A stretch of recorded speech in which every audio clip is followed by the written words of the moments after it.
Have you ever heard of the term the calm before the storm or the peace before the storm? It simply means this. Often when you talk about tropical areas, let's go to the Caribbean, for example, or to an area like Indonesia.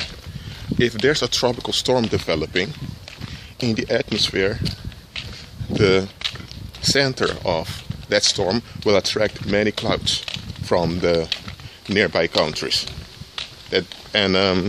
Those clouds would gather above the sea, and as a consequence, a huge hurricane or typhoon, or however you want to call it, is formed. And while the storm is forming, the weather's quite pleasant in the surrounding countries. Why?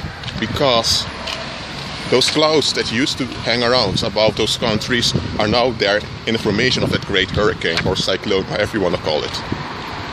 So the surrounding countries have good weather, pleasant weather, for a few days or even a few weeks.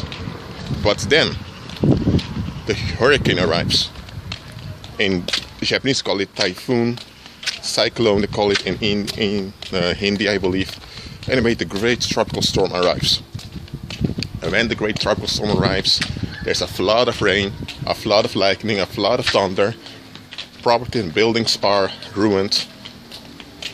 And there's great damage to the economy, to the lives of the people over there. And when you read the end-time prophecies, you will encounter this phenomena of peace before the storm. How does that play out? Simply, right before the great tribulation of the end times, there's going to be a period of tranquility. It will not be a period without troubles. The Bible does not support that, but it will be a period of maybe a few years or a few decades. The Bible does not specify the duration of the time, but there will be a small time period, a small time interval where there's relatively peace on the earth. You see, peace and safety. Remember, that doesn't mean that there are no wars going on, but relatively people are at peace and there's safety. You see, people are liberal.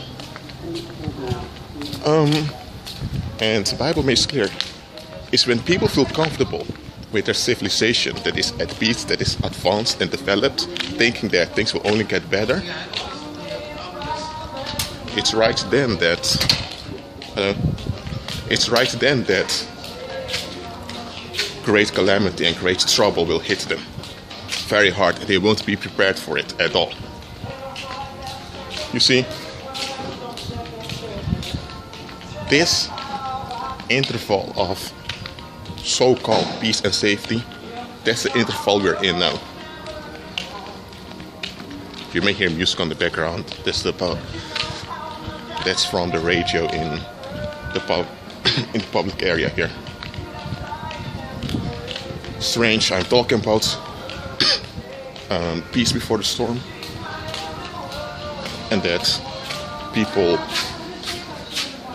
without the Lord, that calamity will overcome them at unawares on a tomorrow that they're not aware of. And now this song is playing, if tomorrow never comes. Understand this, that for those without God, that's how life is. They have no security, no hope, no certainty. So yes, a lot of people are claiming peace and safety now, peace and prosperity, that civilization is developing, that they claim that we have developed on human rights, marriage equality, on women's rights, child's rights, even animal rights. Listen, great calamity is about to hit, and very few are prepared to handle emotionally what's going to happen. Jesus even made clear that people will have heart attacks when they're overwhelmed with the things that are going to happen upon the earth. And then, that's during that great tribulation. And after that, the Son of Man will return. There's a second advent of Christ. So stay strong in the Lord. Keep trusting Him, because it's the peace before the storm. When they say peace and safety, then great destruction will fall upon them at unawares. This being said, you all, shalom. Be at peace.